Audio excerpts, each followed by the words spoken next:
I was so spent I could hardly move. So Richard Parker went ahead of me, stretched his legs, and walked through the shore. At the edge of the forest, he stopped. I was certain he would look back at me, pull his ears back to his head, and just growl. And that in a certain way will bring our relationship to an end.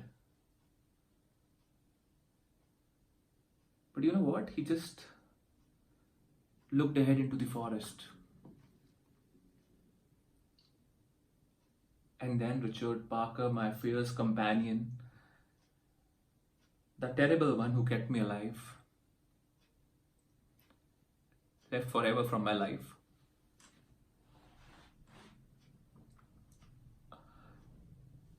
After a couple of hours, a member of my own species saw me.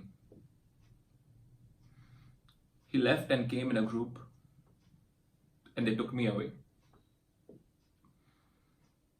I wept and cried like a child. Not because I was overwhelmed because I survived, which I was, but I cried because of the fact that Richard Parker left me so unceremoniously. It broke my heart, you know. My father was right. Richard Parker never saw me as his friend. After all that we've been through, he didn't even look back at me. But I believe I saw more in his eyes than just my reflection looking back at me. I know it. I saw it. I felt it. Even though I can't prove it.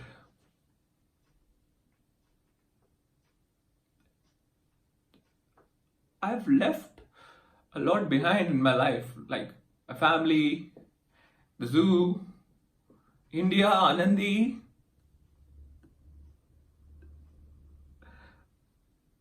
I suppose at the end, the whole life becomes an act of letting go. But you know what hurts the most? It's not having a moment to say goodbye.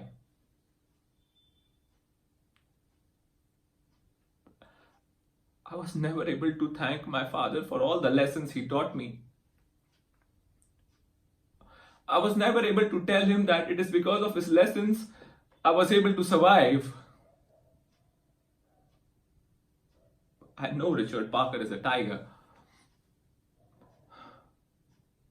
I just wanted to tell him that, it's finally over. We survived.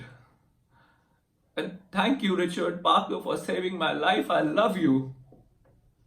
And I will always be there with you. And, may the God be with you always. That's all I wanted to tell him.